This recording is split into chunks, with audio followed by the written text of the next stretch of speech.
understanding. On my personal request, I have two guests who are going to be speaking here today. So I formally welcome both of them. Sri Arvind Gupta ji, who is the director of Vivekananda International Foundation. He is formerly, he was Deputy National Security Advisor. Sir, welcome to the event, sir. Thank you very much for honoring us by being here. And the other guest today is Sri Sheshadri Chari. He is representing as the Secretary General of Forum for Integrated National Security, which is another think tank based out of Mumbai. It operates nationwide. He has a vast journalism and political experience. He has been the editor of Organizer, and he was also part of the ruling party, Bharatiya Janata Party, Foreign Affairs cell. He was part of that, and he was also the National Executive Committee member. I also see Sri Jayadev Ranadeji. Sir, my pranams to you. I also see Professor Swaran Singh. Thank you, sir, for participating.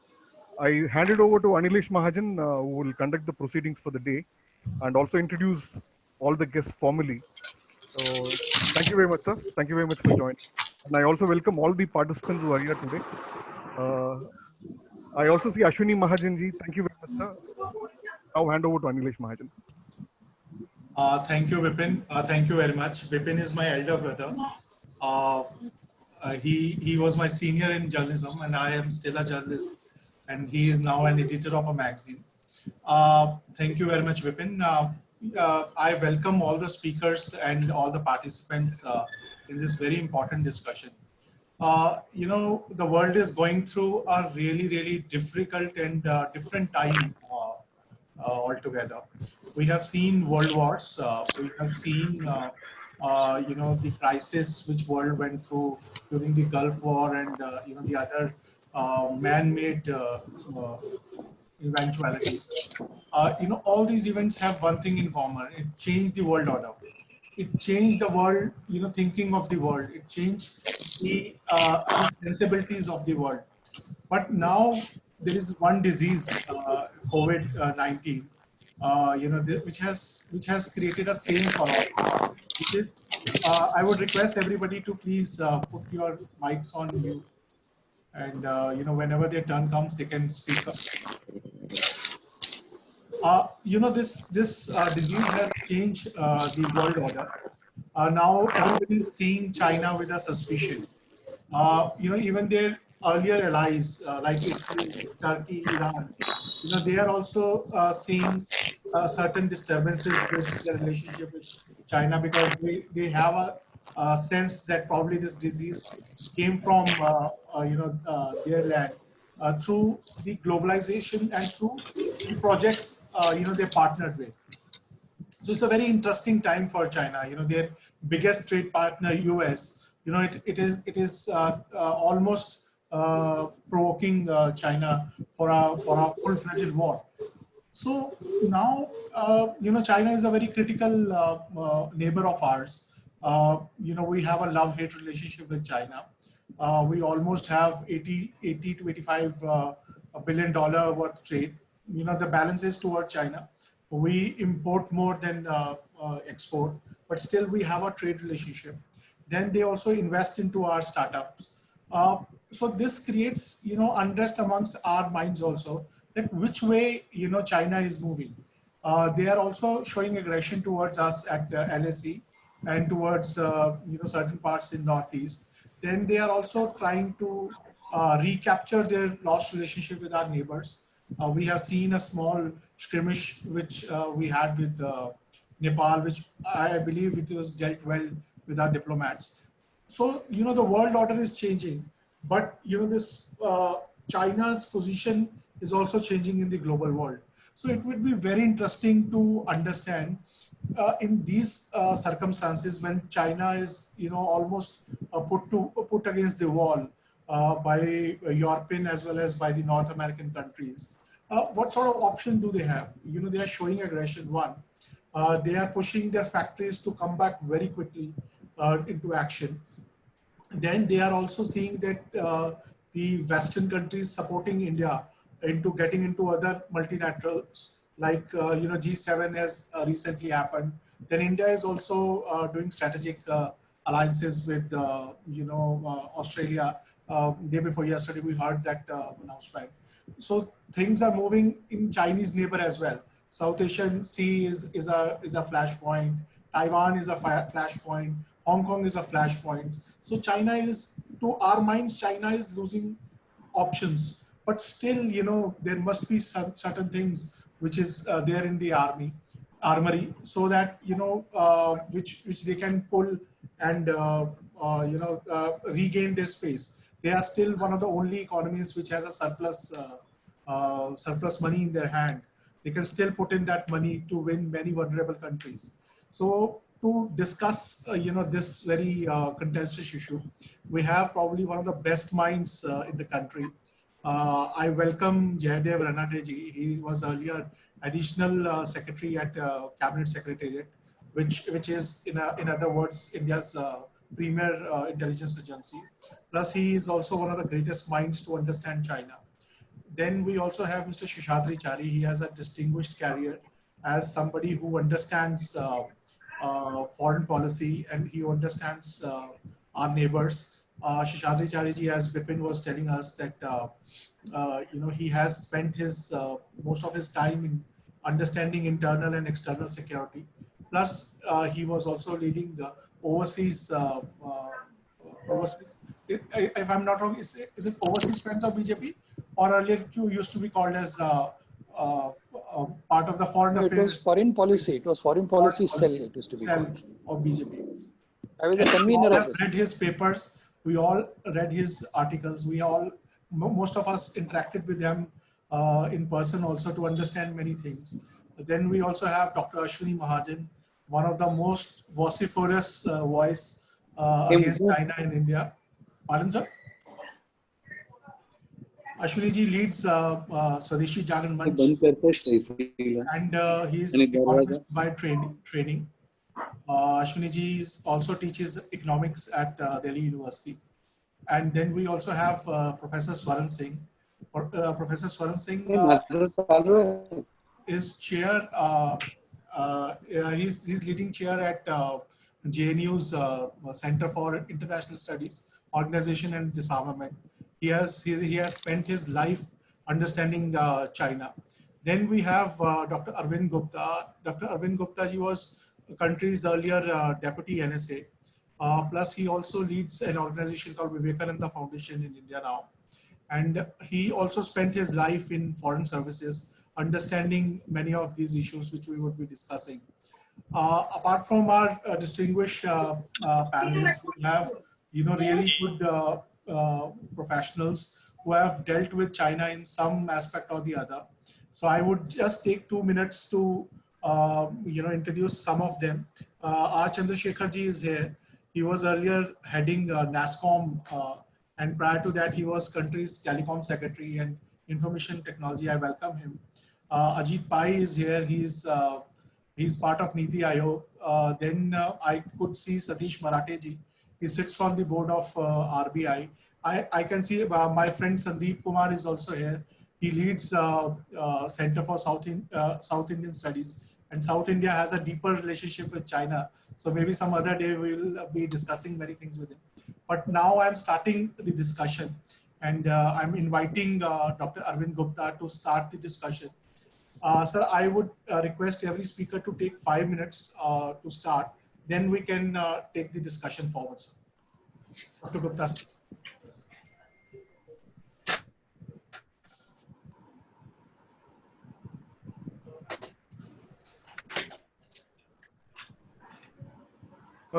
Gupta ji, you have to unmute yourself, sir.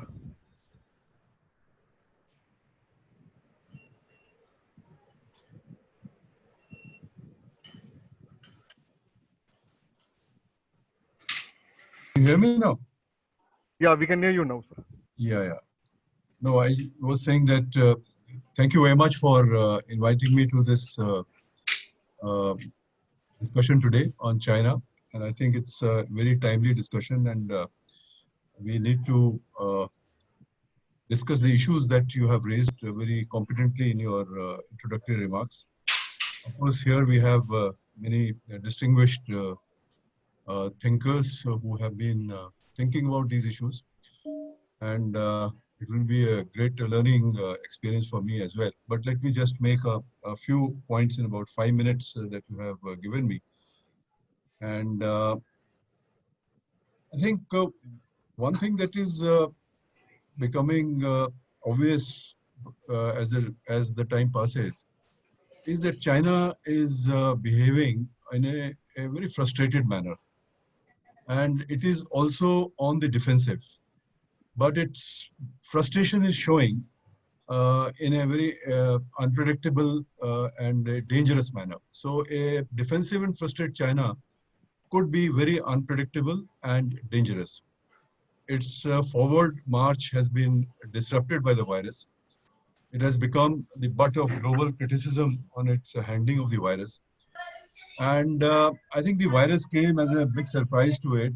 And though it has handled it in some particular way and it's trying to show the world that it has handled it very well, but the fact is that the weaknesses of the Chinese system have also been exposed. And this wolf warrior style of diplomacy that is now on display is a manifestation of China's frustration. And one immediate result of this that is visible is the deepening of the US-China rivalry. It was the competition was already showing, and the US national security strategy of 2017 had indicated that China they regard as a strategic competitor. But now it is turning into rivalry, and the war of words is on, and the metaphor of Cold War is becoming more popular. And though we may not be yet at the Cold War stage, but I think the situation is quite precarious. China, of course, will not stand the US hegemony. At the same time, for the last many years, it has also been trying to build its own sphere of influence, and that was visible through its initiatives like the Belt and Road Initiative. Now it is talking about health Silk Road and digital routes and so on. So I think it has several instruments which is trying to use in this situation of trying and building its own sphere of influence. But whether it will succeed in this is a very big question mark. Of course, it has a fairly strong grip on the South China Sea and increasing grip on the ASEAN countries. It is also increasing its influence in South Asia and keeping India under pressure. And the Sino-Indian military standoff that we are seeing can be seen in this context as well. China has started using many tricks to increase its influence. It is trying to take advantage of the cleavages between the US and Europe. And it's also trying to woo the European countries, dividing them, dividing the US from the EU. And European countries themselves are struggling to find a common China policy. And in March 2019, they had come up with some kind of a policy which regarded China as a systemic rival and economic competitor. And I think those tendencies are going to be strengthened as we enter the post-COVID world. China-Russia relations are strengthening. So China wants to ensure that Russia is on its side in this divisions which are now visible in the world. And Trump has recognized this, and that is why he has invited Russia and some other countries, including India, to join the G7. China has also started adopting a relatively softer approach to Japan. It does not want the Japanese companies to move out of China, and it wants to keep all the investments there. But I think this is not a sincere approach, and many people will see through this. Australia is facing the fury of China's wrath because it asked for a probe on the origins of the virus. And that is why India-Australia summit that you referred to becomes very important. China has considerable presence in Africa. and it's using COVID diplomacy to increase its influence in the continent. But I think many African countries have seen the real face of China, and China is not necessarily popular in Africa. And it wants many of these countries to openly express their gratitude for the teams of doctors and medical supplies, etc., that it has sent them. So I think that makes it fairly unpopular. Well, China is under tremendous pressure at this moment from various sides, and it has opened many fronts together. While its own economy is slowing down, and globally its image is also being tarnished. China's challenge to the US is real, but I think it may turn out to be premature because China is facing, as I said, economic slowdown, unemployment, and many other problems. And it has still not fully caught up with the US. And I think that's a very important point. Probably it has been a little premature in taking on the US.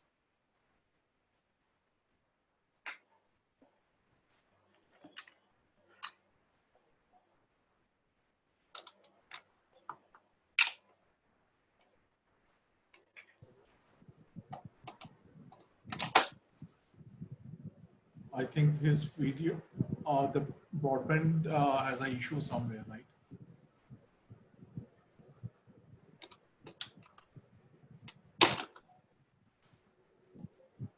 I think so. So let's move. I think there's some issue with his internet connectivity. So in the meanwhile, may I ask Jadev Ranadeji to start his remark whenever Mr. Gupta will come, so he can speak later. Yeah, Mr. Ranade. Good afternoon or good evening, and thank you very much for inviting me. You're discussing a very important topic, and let me say that we're obviously on the right track because the Chinese themselves are discussing what they should do and how they should take advantage of this particular situation.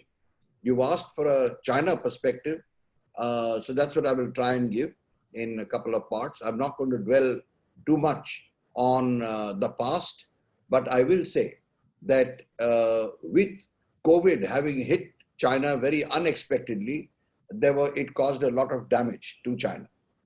However, they were able to tackle it and get out of it, and thereby becoming the first country to have actually come out of it. And Xi Jinping utilized that so-called success, if we may call it, for two reasons. One, to try and project to the world that the Chinese system of governance is successful and efficient. That's what he said even at the 19th Party Congress, if you recall, which was in 2017. And he projected it as something that other countries should desire. But here, he tried to utilize the COVID situation for that. And the second thing that he tried to do was to try and build up goodwill by offering countries assistance, medical assistance in terms of personnel as well as equipment. That backfired, but that apart. But Xi Jinping also saw the devastation that COVID has caused in the rest of the world, particularly the United States and Europe, as an opportunity, as a window of opportunity for China to continue on the track that it was and achieve its two centenary goals, which is the China Dream by the 100th year of the founding of the Chinese Communist Party in 2021, and making China a major power with global pioneering influence by 2049, the 100th year of the founding of the People's Republic of China. So he perceived this as that. He asked the factories and production centers to resume production, told the officials to encourage production, etc. Meanwhile, a couple of other things also began happening. Chinese think tanks began looking at setting up rival organizations to existing international organizations. This was one of the agendas of the Chinese, and they are already represented, as you're aware, at fairly high levels in at least 15 international organizations. And this particular think tank, interestingly enough, came up with a proposal to set up a rival to the World Health Organization. So they've already started thinking of these things. But the biggest problem that China feels it has is the anti-China sentiment that has grown exponentially around the world. In India also, incidentally, a survey recently showed that 67% of the people are very negative on China. Some of us may think that that's a low number, but anyway, 67% is high enough. But the problem with the United States, they realize in the higher echelons of the Chinese Communist Party, is a very serious problem. The US is not backing off, despite the devastation being caused by COVID to the US economy and to the US popular sentiment against Trump. But the pressure that they're putting on China is intense. They have virtually cut off all supplies of vital technology components. Huawei has been brought down to its knees.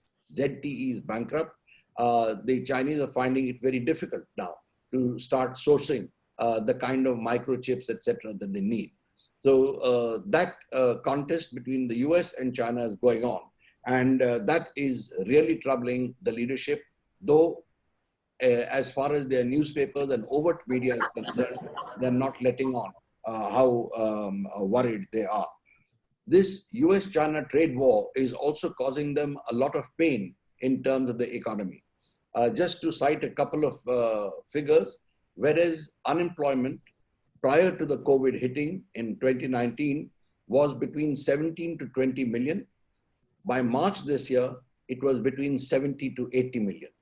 The latest figures tried to cover it up, but the National Bureau of Labor finally came out with the report showing that 50 million out of those 80 were now in the countryside but continue to remain unemployed. So that's a very serious problem. And here, with the private sector complaining that they're not getting adequate play, that the state-owned enterprises are occupying their space, pertinent is a remark made by leading Chinese economists to, in fact, a gathering of very high-level officials and businessmen. He said, what are we talking about catching up with world economies? Unless the US and European economies improve and start picking up, we are not going to get any orders. So you're not going to be able to produce anything, you're not going to be able to pay wages, and there are going to be no exports. So that was, I think, it is a very stark warning that he delivered in very blunt language. The second is that with US pressure, and as I mentioned, the anti-China sentiment worrying them, they are very apprehensive that the United States will use this anti-China sentiment to, in fact, create, and the economic recession, to create social upheavals in China. So let me just mention 2-3 things here before I run out of time. The first is that a leading think tank in China called the Chinese Institutes for Contemporary International Relations, which is a think tank of the Ministry of State Security, put out a report, Reuters managed to access it, where they painted a very bleak picture of the economy for the next few years and said that recession could almost be imminent and that the foreign powers may try and fan the global anti-China sentiment into creating a conflict situation for China. That was one. The second was the Chinese Academy of Social Sciences, which is, as you know, the largest think tank in China. It's a government think tank. They also put out a similar report, but they also listed measures which they, by which China could hope to counter the anti-China sentiment. The third was a leading think tank, so-called private think tank in China, but its head is a person who has been a translator for the former leaders like Premier Li Peng, Deng Xiaoping, and Wan Li. And that think tank also said we should not make concessions, but they listed certain steps which should be taken by China to counter the anti-China sentiment. Interesting is that hidden in the language of this private think tank was an apparent concession on the Taiwan issue. Two other senior people, one an avowed hardliner in China, Xian Yang, who is the co-author of the book Unrestricted Warfare, a retired senior colonel of the PLA, he came out hinting that perhaps on the South China Sea, China could inform the United States that this is not an area where China is interested in a conflict and it can be sorted out in its own time. Similarly, another person came out with a suggestion for Taiwan. So there are these hints also being dropped, but China is extremely worried. The latest was on the 5th of May.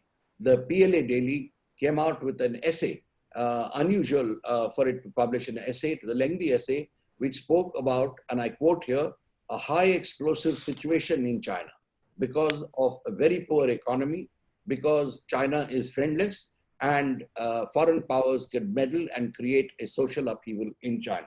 So what we are seeing also are, I have recently come across two papers, one by the Chinese Academy of Social Sciences, a new one. I'm still going through it, but that gives a very detailed step-by-step procedural almost formula for the government how to tackle the situation.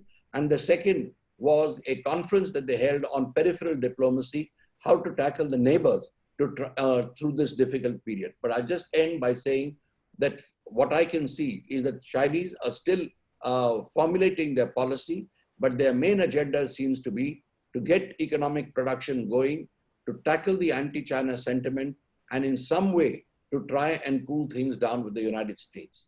So I'll conclude there, but this is my basic summation. Thank you, Jaydevji. Now may I request Swaran Singh ji, sir. Swaran Singh ji, questions, you can start.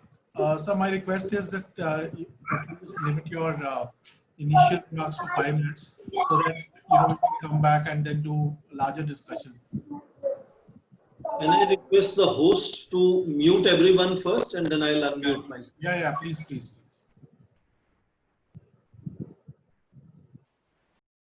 Thank you. Let me use my 5 minutes to tackle this issue which you have given to us, is New World Order and what are China's options in that emerging New World Order. What is China's greatest strength to influence the New World Order? And its economic relationships. According to the recent April 2020 report of International Monetary Fund, only 2 countries are supposed to have positive growth this year. India by 1.9% and China by 1.2%.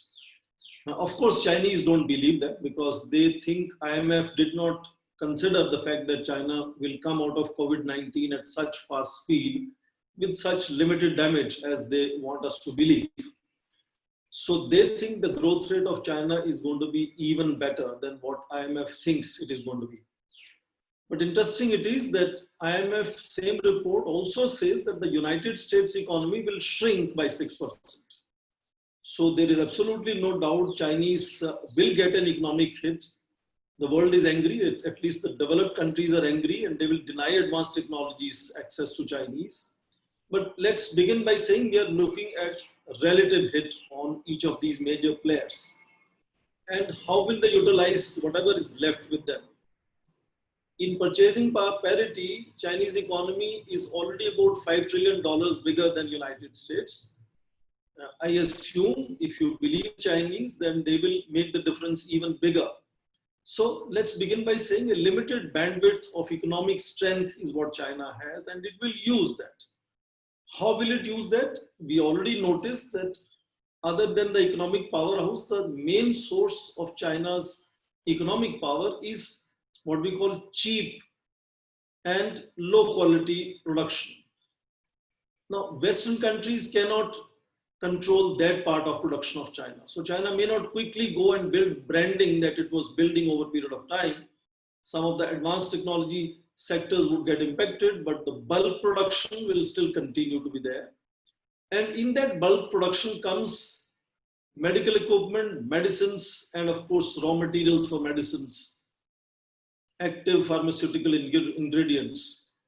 It will continue to deliver those, and it is delivering those to 125 plus countries if we believe Chinese as they tell us they are doing. So as I think I heard Arvind Gupta say, they are building health road and digital road. digital Silk Road they were already building, health Silk Road they are now building. So they will use that enormous workforce, raw materials, medicines, and of course, all the rest that they need to deal with COVID-19 around the world. China will be the supplier. In fact, let me say, even if the vaccine is discovered, which I'm not very hopeful about, the mass production will again go back to the Chinese. So that factory of the world option is still there for the Chinese, and they will definitely use that. There is no doubt on that part.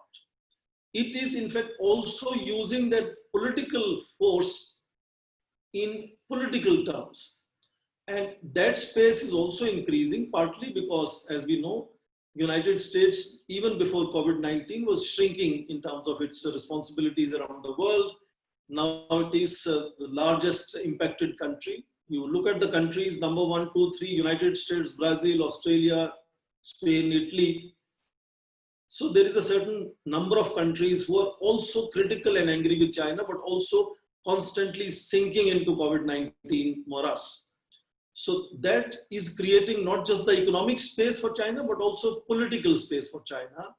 And that is further reinforcing the disarray in European Union, the disunity in ASEAN countries, and of course, United States completely out of control. In fact, United States need China for all the medical supplies, whether it is medicines or it is medical equipment. So it will use that also as a political space to influence events in the coming times. And mention was made how already 4 of the 15 UN agencies are headed by Chinese. In fact, before Dr. Tedros took over for a full decade, a Chinese doctor was heading the WHO. So in international institutions of repute, China is constantly expanding its footprint.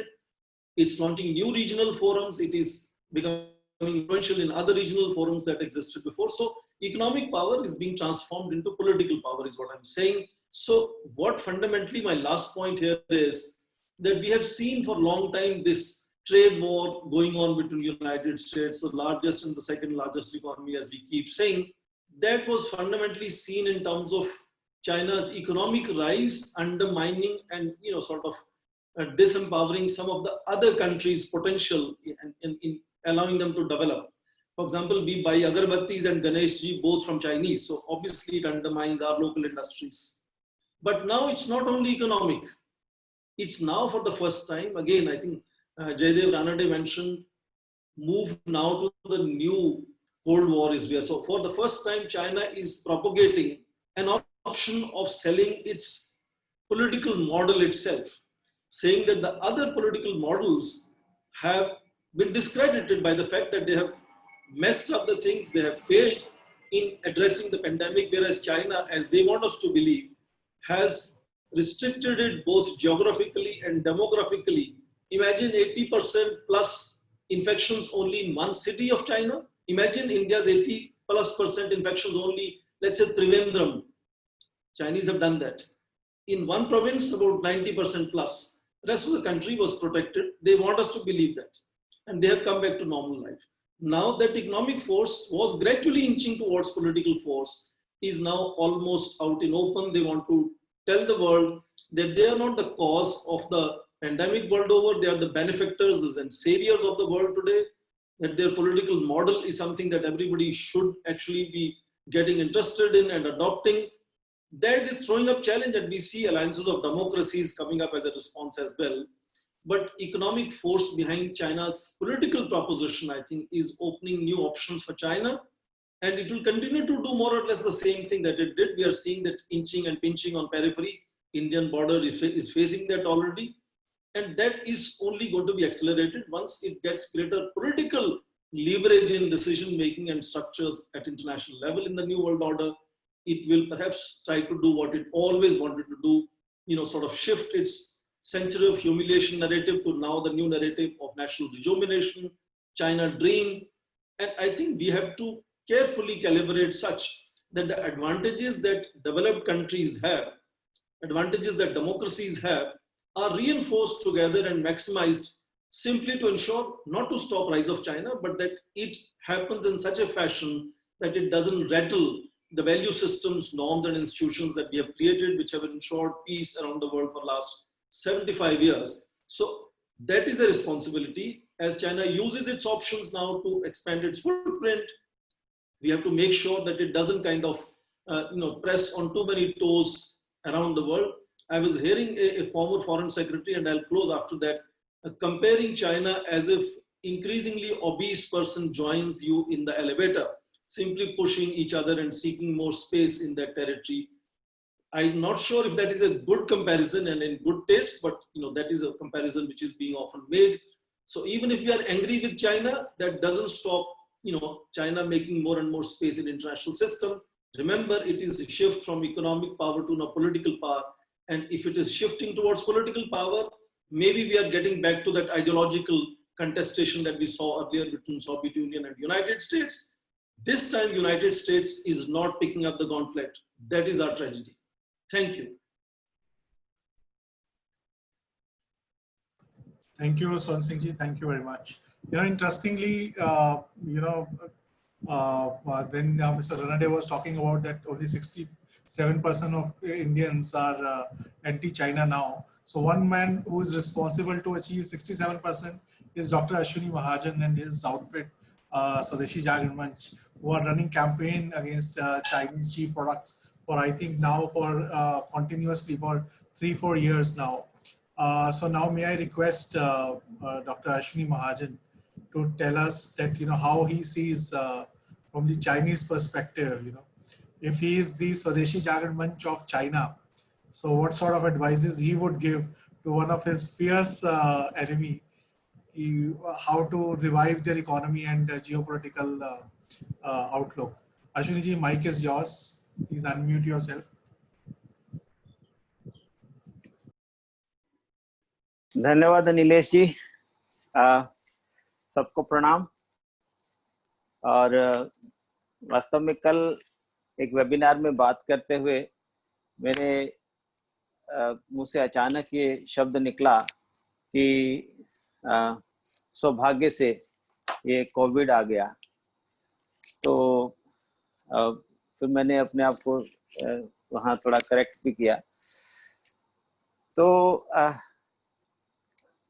हमने इस पर आपने जो चर्चा रखी है वास्तव में बहुत समसामयिक है। इस समय पिछले काफ़ी समय से स्वदेशी जागरण मंच जो एक प्रकार से हम लोग कह सकते हैं कि इस देश की आम जनता क्या करना चाहिए, उस संदर्भ में पिछले 30 वर्षों से हम कार्य कर रहे हैं। और इस बीच इन 30 वर्षों में जो हमने देखा कि जो भूमंडलीकरण के समर्थक थे उन्होंने किस प्रकार से WTO के निर्माण में एक भूमिका निभाई। और 2001 से जब WTO में चीन ने प्रवेश किया तो यह समझते हुए भी कि चीन कुल मिलाकर के उस लोकतंत्र के संदर्भ में और पूरे दुनिया में जो लोकतंत्र के लिए एक खतरा है, क्योंकि स्वाभाविक तौर पर जब देश आर्थिक रूप से मजबूत होते हैं तो कहीं ना कहीं, जैसे अभी स्वर्ण सिंह जी ने कहा, कि अपनी पॉलिटिकल पावर को भी उसका उपयोग भी करते हैं।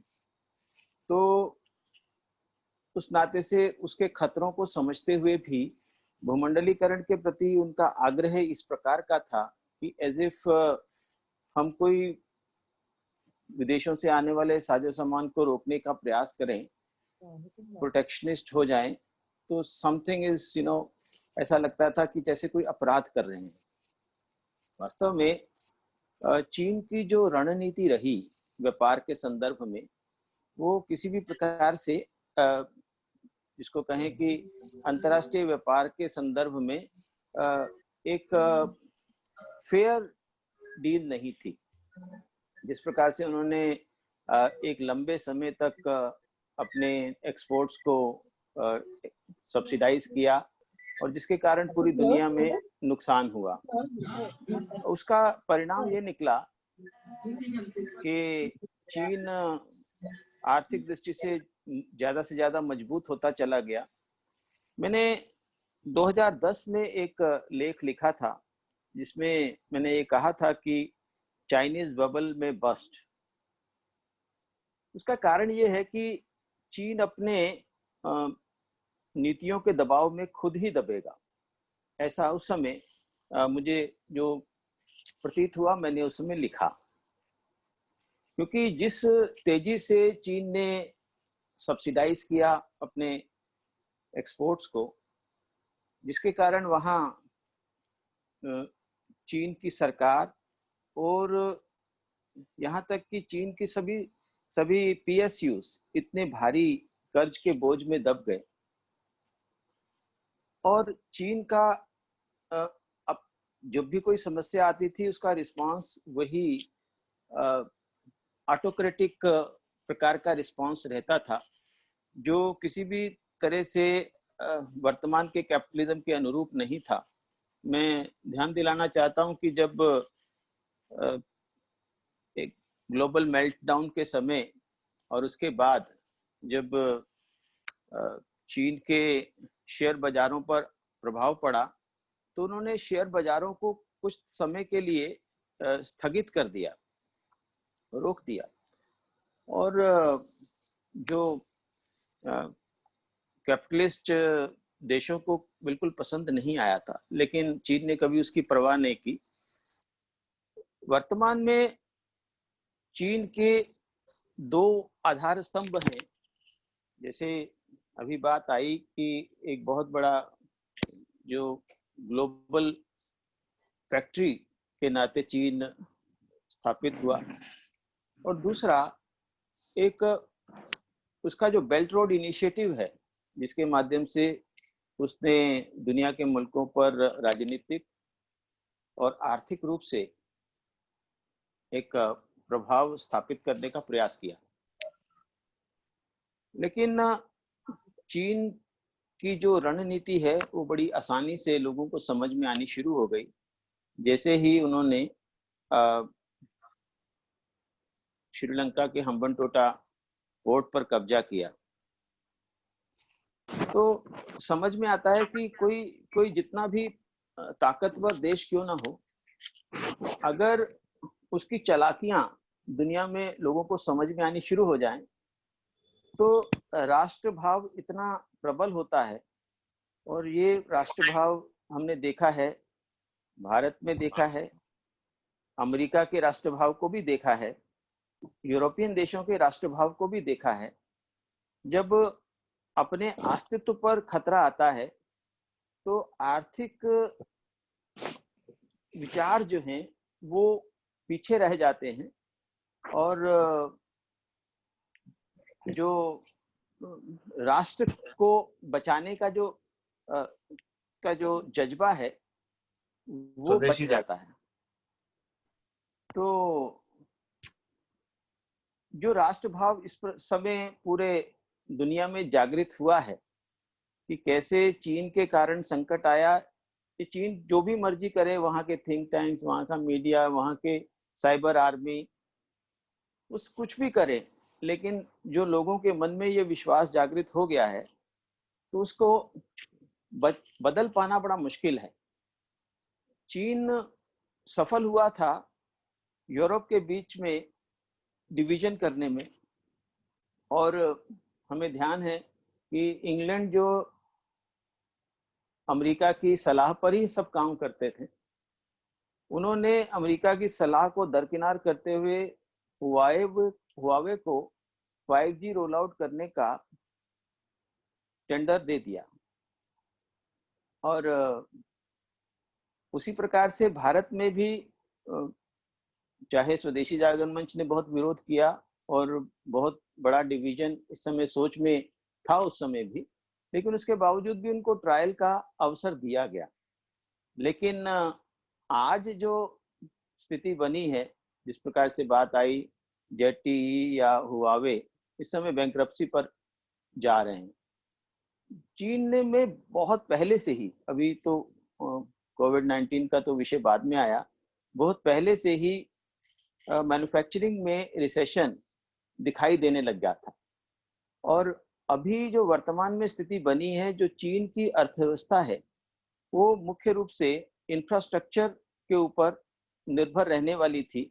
जिस प्रकार से उन्होंने बेल्ट रोड इनिशिएटिव लिया, कहा तो यही था कि 1 ट्रिलियन यानी 1000 बिलियन डॉलर का ये प्रोजेक्ट है, लेकिन जिस प्रकार का विस्तार है, ये मेरे हिसाब से, मैंने इसकी पूरी एक प्रकार से कोशिश की थी जांचने की, तो लगभग 2 से 3 ट्रिलियन डॉलर्स का ये प्रोजेक्ट था। और जिसके आधार पर चीन ने विचार ये किया था कि उसकी कंपनियों को और काम मिलेगा, और उसकी जो लैंडिंग एजेंसीज हैं, उनके उनके लिए कैपिटल का एक कैपिटल लैंड करने का एक बहुत बड़ा अवसर होगा।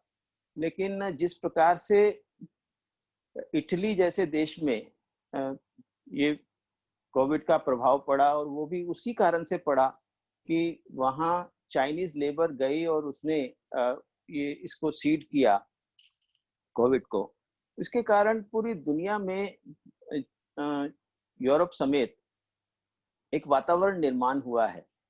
और जब ये कहा जा रहा था कि हमारे पास उत्पादन के साधन नहीं है, पीपी किट्स की बात आई, मास्क की आई बात, वेंटिलेटर्स की बात आई, शायद सरकारों को भी पता नहीं था कि हमारे देश में 5000 वेंटिलेटर्स बनते हैं।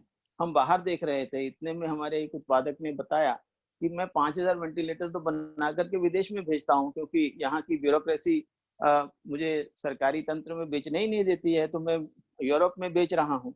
तो तब ध्यान में आया कि हमारी जो कैपेबिलिटीज हैं, हमारे लिए कितनी संभावनाएं हैं। और ऐसा कुछ नहीं है कि जैसे अभी ये भी बात आई थी कि एपीआई के निर्माण में चीन के पास बहुत एपीआई है और पूरी दुनिया उस पर आश्रित है।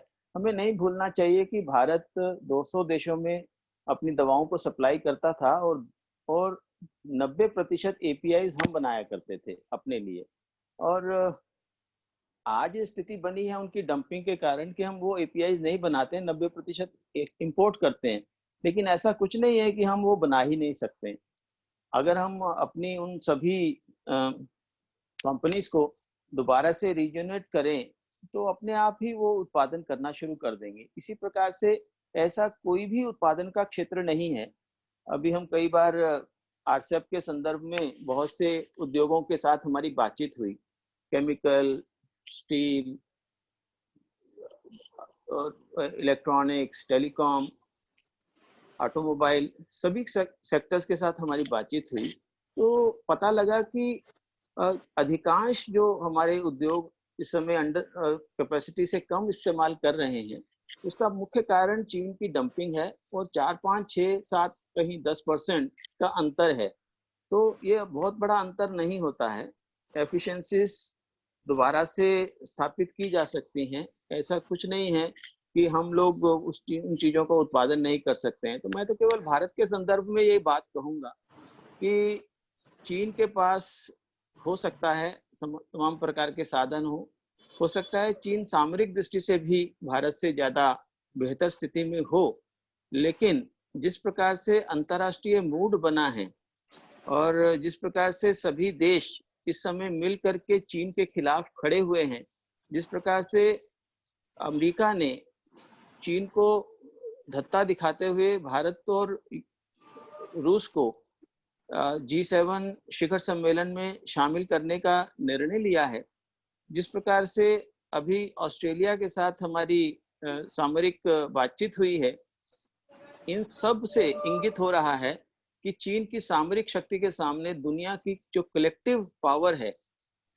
दुनिया की जो डेमोक्रेटिक कंट्रीज की जो कलेक्टिव पावर है, वो उसकी ऑटोक्रेसी के सामने ज्यादा सबल सिद्ध होगी। और जिस प्रकार से चीन इस समय आर्थिक संकट में आया है, वहां पर अनएम्प्लॉयमेंट और रिसेशन के बाद एक नई ऊर्जा लोगों के अंदर आएगी, फेवरिंग डेमोक्रेसी। तो जो लोकतंत्र के लिए वहां पर जो संघर्ष होंगे, उसका भी लाभ वहां की जनता को होगा। और एक प्रकार से यह एक अवसर भी हो सकता है कि चीन जिस प्रकार से आर्थिक संकट में आए, उसके लिए हमें प्रयास भी करना होगा और सभी दुनिया के मुल्कों को मिलकर के प्रयास करना होगा कि वहाँ उस आर्थिक संकट को चीनी लोगों के लिए एक अवसर लेकर के वो आए और वहाँ पर लोकतंत्र स्थापित हो। इसी बात को कहते हुए कि अभी चीन के पास बहुत ऑप्शंस नहीं रहेंगे और प्रयास ये भी करना चाहिए, जैसे अभी आदरणीय स्वर्ण सिंह जी ने बताया, उन सब विषयों को भी ध्यान में रखते हुए हमें प्रयास ये करना होगा कि चीन किसी भी प्रकार से अपने आप को दोबारा से स्थापित न कर पाए, क्योंकि यह दुनिया की अर्थव्यवस्थाओं के लिए भी और खास तौर पर भारत की अर्थव्यवस्था के लिए बहुत जरूरी होगा। बस इतनी सी बात मुझे अभी जो समय अलॉट हुआ था कहनी थी, बाकी और बात। Thank you, Ashwini ji. Last time somebody talked about democracy in China, they rolled tanks on them. So it is very easy for us to understand that, democracy is essential. But China, they have quelled, the pro-democratic, the uprising in Hong Kong as well. And probably people are also linking this COVID with that protest. Those were different times, Anilesh. It's different now. Hong Kong was last year. So they were It's trying okay. coronavirus for them only. Hong Kong is also a different time now. It's different. So we all hope so, sir. So now may I request Mr. Shishadri Chari to make his remarks. Sir. Thank you, Anilesh. 2-3 things. It's a very interesting discussion we are having. So side by side, I'm also trying to take points that have been mentioned by other speakers. And in the initial remarks, you mentioned about earlier incidents like Gulf War, which affected the whole world. I think all other earlier incidents like Gulf War or the economic meltdown in 2008, 2009, they were all localized, terribly localized. And there was nothing like a lockdown. There was nothing like the entire world economy grinding to a halt. Gulf War did not stop Indian economy. Gulf War did not ask you to wear a mask in India. Gulf War did not ask you to not go out of the house for 40 days. These things never happened in Gulf War. So it will be very wrong calculation, wrong analogy to do this. Even earlier pandemics, every 100 years there has been a pandemic in this world. Even the last pandemic was practically localized. And the plague in India was limited to India. Spain flu was limited to a small area. None of this was global. This is the first time it's a global pandemic, a global crisis. So in a way, we should understand the basic parameters and fundamentals of the present crisis. And so if you look at it from the present crisis point of view, that is why we are talking in terms of a possible emergence of a new world order. So again, when we come to world order, we have to also determine what are the factors that contribute to world order. I mean, when we talk of world order, we talk of number 1 country in the world, number 2 country in the world.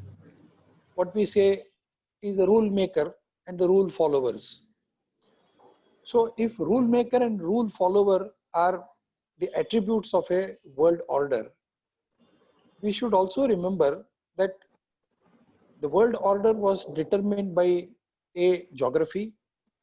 There were huge colonies, the British colony, the French colony, the Dutch colony, the Portuguese colony. So the more colonies you have, more geography you have, the larger geography that you have. The sun never used to set in the British Empire, they used to say. So if you have a vast colony, huge geographies under your control, you are very powerful. But after 200 years, In 2020, that is not the criteria. Again, slowly the world order, the strength of the country moved to, let us say, holding armies, your defense budget and your defense capability. How much you can inflict, what kind of infliction you can make on the others, and how you can immobilize your contemporaries, how you can immobilize your enemy, how you can immobilize your adversary through your military strength. That was determining the world order, the strength of the world order. But even that is very passé now. So today, when we talk of the strongest country in the world, we take into consideration the economic clout of that world. Not only the economic clout internally, but also its capability, that country's capacity or capability to make rules for the entire world to follow, through which you will be able to practically, what you call, you can actually monitor the economic activity of every country in the world. So that is the kind of clout, that is the kind of strength that we are talking about as far as world order is concerned. Now, we are not discussing what India should do. What we are basically discussing is the options before China. So if you talk in terms of option before China, I think China has got two options. One option is to create the proper atmosphere and work on the parameters to create parallel institutions in the world and then lead those institutions. This is one option. That is how you become a very prominent country in the world. You set the rules. WTO started setting the rules. United States was setting the rules. Between the US and USSR during the Cold War, it was a Cold War between two forces that were trying to set the rules. But after the end of the Cold War and after the disintegration of USSR, ideally it should have been a unipolar world. But it did not become a unipolar world. It became sort of a multipolar world. That is why in 2018, China took the lead in calling a meeting of some Eastern European countries, including Russia, and they called it, this meeting was held in July 2018. They called it 16+1. Idea of 16+1 was to increase the footprint of China in these countries and then come up with a alternative for G7, G10, G20. So this 16+1. Similarly, they have tried RCEP. Before that, they have what we call the China-Africa engagement. So this kind of structures China is building. But that was one option, and I'm sure China is going to go ahead with this option also, side by side. But I think another option that China would probably be thinking of is, instead of creating new institutions, China would probably think in terms of taking over the present institutions, like what they did to World Health Organization, like what they are doing to United Nations. So by taking over these organizations and creating a replica for yourself in these organizations, creating a space for yourself in these organizations, what you actually do is you become part and parcel of the rule-making system of these organizations, and then you start making rules which benefits you. This is exactly what they say, what the Chinese are saying that the Americans did.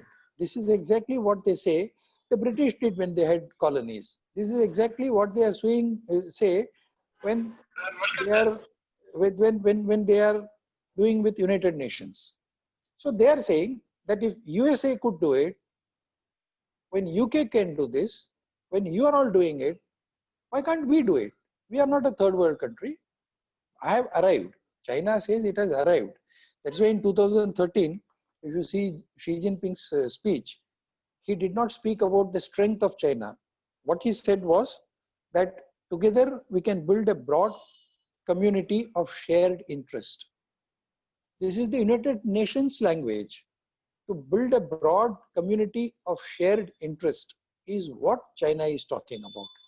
So in order to do this, what China would do is, A, build independent institutions and control them.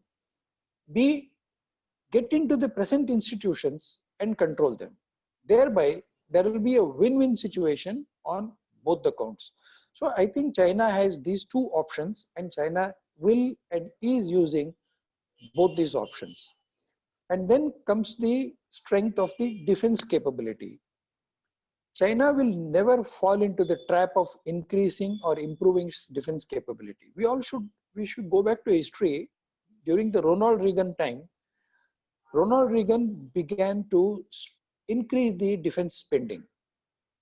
The Americans were terribly upset. They said, by increasing defense spending, you are actually diverting the resources from social sector. But Ronald Reagan did not stop the social sector development, but he kept on increasing the defense spending and defense capabilities. Now what happened was, Russia was forced to match America's defense spending. At the end of Ronald Reagan's term, Russia had almost exhausted its capability to spend on defense anymore, and then they cracked. That was the time when the internal flashpoints also manifested. So now we come back to the internal flashpoints and internal dynamics of China. China has got a number of fault lines.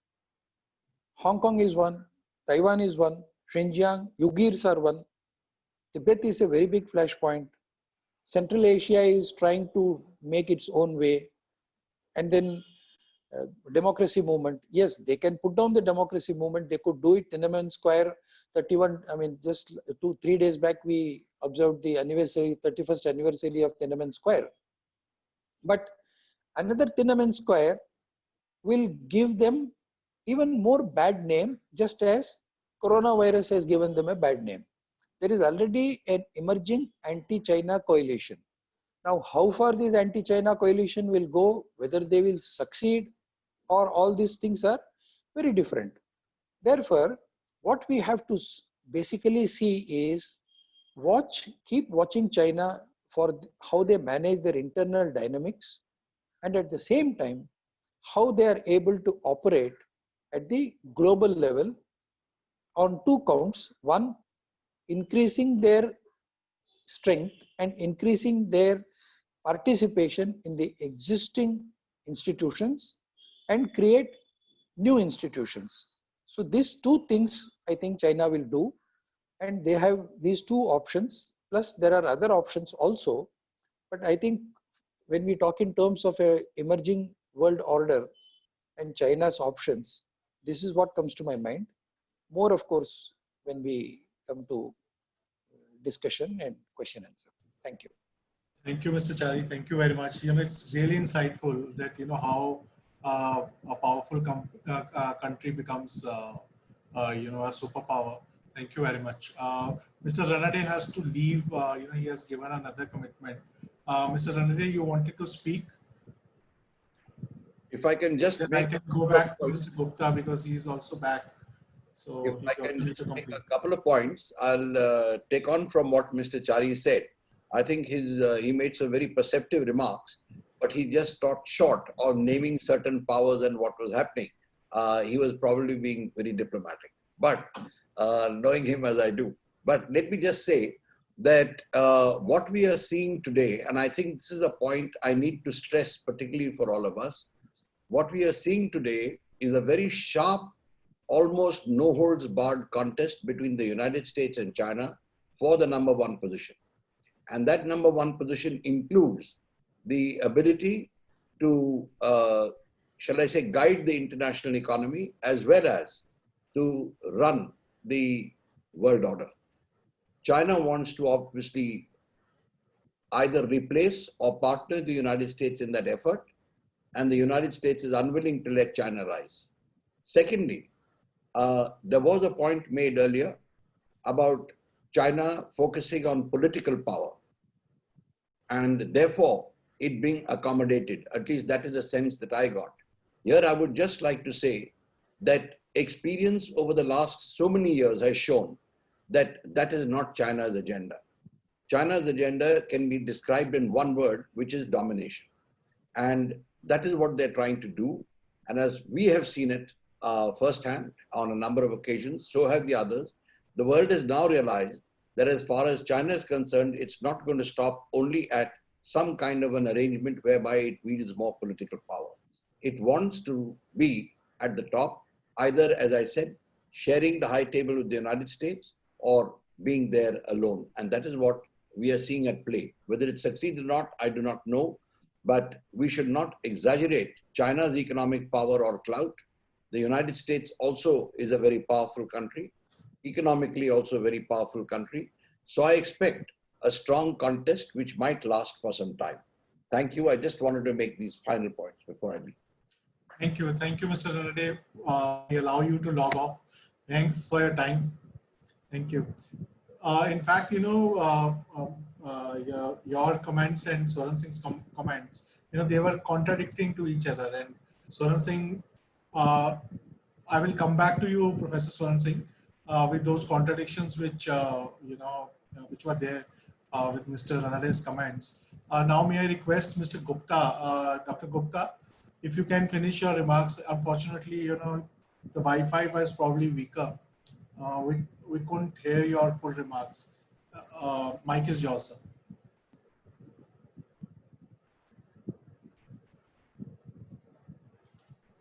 Thank you. No, I'm sorry. I think there was some outage here, so I lost my internet connection. It took some time to come back. No, I think I had almost finished, and I just wanted to leave with this question that yes, China is trying to create a sphere of influence for itself. And it has been, as Mr. Chari said, it has built some institutions, it has had some influence on the other institutions. But this COVID crisis has, as we discussed, has tarnished China's image and also exposed its weaknesses. But that doesn't mean that it will not continue to, build its own influence.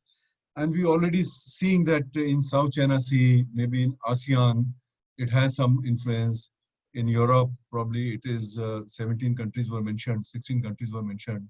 Some influence is there. In Africa, probably some influence it might have. Even in the Middle East, where it buys a lot of oil, it could have some influence. But whether it will translate into a China-centric world, that I think is still a big question mark, because China has several weaknesses of its own, and the fault lines were also mentioned. But what the Chinese would do is to, because the Western world itself is highly divided at this point of time, as I think you yourself mentioned, the US is not showing that leadership. It is kind of in retreat, although it has come up with a fairly robust strategy to deal with China in the recent past. But nevertheless, its gaze is turned inwards, and America first has really made US look inwards. The EU is struggling to cobble together a China policy, and it is not yet succeeded in doing so. And in South Asia, we are also seeing some of our neighbors who hope to benefit from the BRI. They want to play both sides, and they want to, let me say, like a calf milking both the cows. So that is the situation we have, and I think that is what the Chinese would do, divide and rule, and to the extent possible, increase their influence. But I think they are right now on the defensive, except that they are showing it, their behavior is quite offensive. But they are on the back foot, and this COVID has put them on the back foot.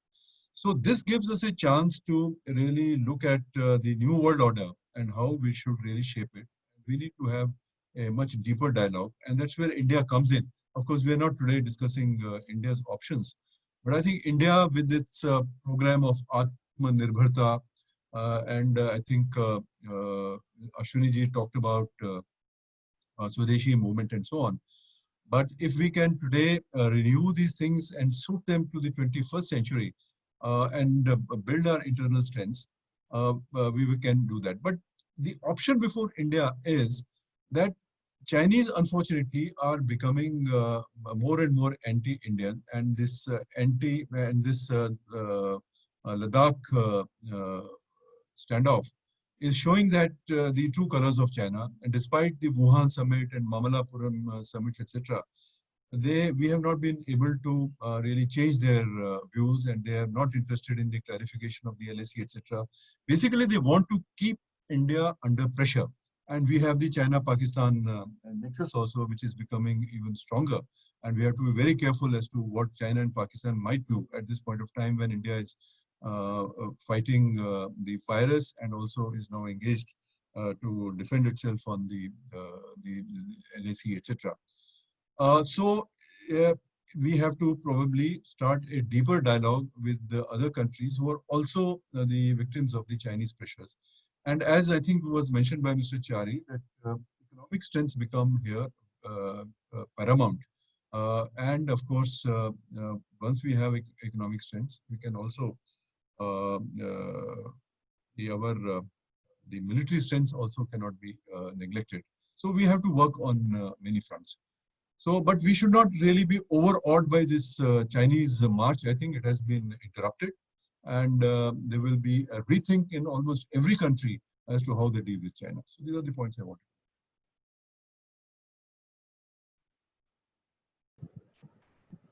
Mr. Chari, I want to understand from you, when we see China, one aspect you have told us that, they need to strengthen their presence in the multilaterals and the other, important institutions and build up their, influence on the emerging economies. But how do you factor in, their aggression towards India, their aggression towards, other neighboring countries? Taiwan is another thing. Then they are also creating, tension in South Asian Sea, South China Sea. Then countries in Africa and the other emerging economies, they are already, choking with the debt which they have pumped in. So how do you see, these type of things, and where do you place Chinese bets there? No, if you have to talk in terms of two kinds of aggression as far as China is concerned. One is the military aggression, and the other is the economic aggression. Now, Belt and Road Initiative, One Belt, One Road, or now what they call it, the Belt and Road Initiative, which was rolled out in 2013, is practically an economic aggression. So there was nothing about being kind to the world and building infrastructure all over the country and all that. That was not the intention. China wanted to get into the resource capability in these countries, especially the 60, 70 countries that they have got signed into as far as the BRI is concerned. They wanted to build up their resource bank. So this is exactly what they did. Even now, China is one of the biggest contractors as far as Democratic Republic of Congo is concerned. China is one of the biggest partner with Zimbabwe. China is a very big partner with so many countries in Africa. Of course, some of these countries have now woken up and they are now re-looking the contracts. We only know about the China as far as Indian Ocean is concerned. Now, China does not want to really, I don't think their strategy is to build ports all along the Indian Ocean. Actually, how they started into this was they used the already existing international institution. For example, there was an international convention on anti-piracy. So China took an advantage of this anti-piracy. They went for the meeting, well prepared, and then they said piracy is the biggest problem as far as the world economy is concerned. So we should fight, and whatever infrastructure that every country requires, we will provide. And that is how they got a foothold in almost all the 13 choke points in Indian Ocean. So they started identifying these 13 choke points, and they were waiting for an opportune moment to get into these 13 choke points. Remember, all these 13 choke points, India was not present in any one of them. It was US which was there in all the 13 choke points. Now China has replaced US, and they are the ones who are holding these choke points. So what we normally call as the pearl around India, this is actually not around India, but it is against the US. So we should remember this factor also. Another issue is the China's defense aggression. Now, I think we have to take this into, we take it with a pinch of salt. There are, as I mentioned about the internal dynamics in China, one of the most important internal dynamics that we have to watch is the rivalry between the PLA and the political establishment. Xi Jinping is more powerful than Mao because he is wearing 3 hats. Mao was wearing only 2 hats. He was the ruler of the country and he was also the chairman of the Communist Party. After Mao's death, they did away with the post of chairman. Now it is called Secretary General. Now Xi Jinping is the Secretary General, he is the president, and he is also the chief of PLA. This PLA has not liked, and they don't want it. If you will notice one thing, in the last 48 hours, even as India and China are talking, the military level talks are going on, the PLA in charge of India-China border has been changed. A new person has been appointed. So we do not know. Chinese may tomorrow say, like in Doklam also they said the same thing. So I think ultimately what is important is that China's aggression is on 2 fronts, the economic aggression and the military aggression. Now, military aggression is possible only in the region, and military aggression is possible only in vis-a-vis India. And I don't think China will go beyond a certain limit or a point as far as military aggression is concerned. They will probably go to the extent of taking charge of some territories, which they will use as a bargaining chip against India. They will use the military power in China-Pakistan economic corridor because they have got huge assets in Balochistan and northwest frontier. There they don't want any problem as far as their Balochistan and northwest frontier is concerned. There they will use their military and they will help the Pakistan military to overcome the problems. Other than that, I don't think, like the Americans use their military power elsewhere in the world, I don't think China will do that mistake of using the military power elsewhere in the world. But they will certainly use their military power in order to show their strength. And the military power is also changing. They will go in for more technological warfare. They will go in for more of space warfare. And they will also use their military power in order to strengthen the navy, which will inter alia help them in economic activity in the economic zones all around the sea coast, like they are doing it in South China Sea. So this is the 2 way of looking at China's powers, military power and economic power. Sorry. Doctor, thank you, Dr. Chari. Dr. Gupta, when we see most of these points which Dr. Chari raised, there is a suspicion amongst many of the thinkers that the escalation which China is getting into, this might lead to a larger, theater, and probably we get into a situation where World War III type of situation happens. So this actually scares people, who track geopolitics as well as economics. So what is your thought process? How do you see, these type of things? Do you think that, China has this option if they want to displace US and they can get into this, maybe a limited war with US or with a neighboring country? So please unmute yourself. I'll do that. No problem. Yeah. Yeah. No, I don't think we should jump to that conclusion that there's going to be a military conflict between China and US. I mean, I'm not talking of the accidents, but I'm talking of a deliberate strategy on part of China, because that will be counterproductive and self-destruct. Chinese will not self-destruct themselves, because there is a huge difference between the military power of the US and that of China.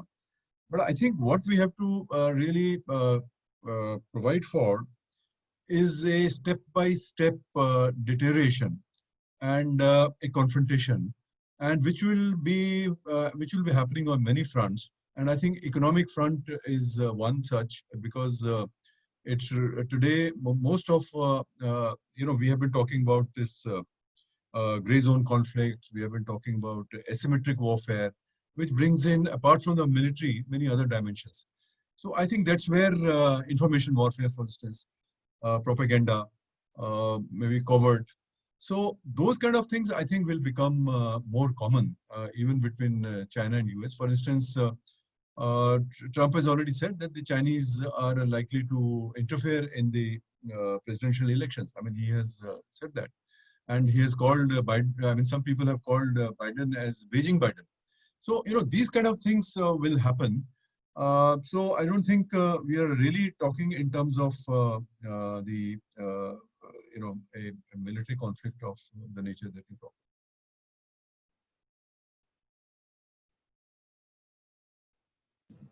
Thank you, Dr. Gupta. Professor Swaran Singh, my question is similar because this worries me. You must be tracking, the think tanks in China. They are also talking about options because they also see this as a great disruption. They also see this as a power struggle and probably an opportunity for China to overcome. So if you can give us some insight that how some of it was shared by Jadev Ranade, but if you could give us some more insight, especially from this limited military options which China has, and they are exercising some bit of it by escalating things vis-a-vis India, South China Sea, and there's some bit in Hong Kong. So if you could tell us more about that. Thank you. I think Jaydev Ranade mentioned several reports of various think tanks. Let me suggest that those of you interested, and maybe already you have read these things, the latest document to look at is the government work report that was presented last week to the National People's Congress by the Prime Minister of China, Li Keqiang. That's a kind of a holistic outline of what is China focusing for this year. Several things that will tell us what are they thinking, what are the challenges and how they are trying to resolve them. China has taken upon itself to remove acute poverty from the face of Chinese land by end of this year. This is about 10 years ahead of the United Nations Sustainable Development Goals target of 2030. This report has reiterated that the target stays as it is, and they will be eliminating poverty from China by end of this year. Of course, strategies now include further tightening the belt for party officials and government officials. And in that sense, they are not kind of injecting any new stimuli to achieve that. Second, they also understand that global demand for Chinese exports. China, we all understand, is world's largest trading country on the planet right now. And they understand that the global demand is going to go down for two reasons. One, we are all saying everybody is angry with China, but also because the world will not have money enough to constantly, continuously.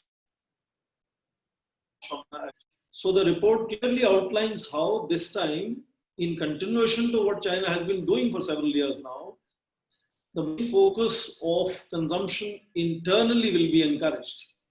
So Chinese can do, for example, they have two annual holidays where you see millions of people traveling, home and other places. So they have treated that as national festivals. Their consumptions go up.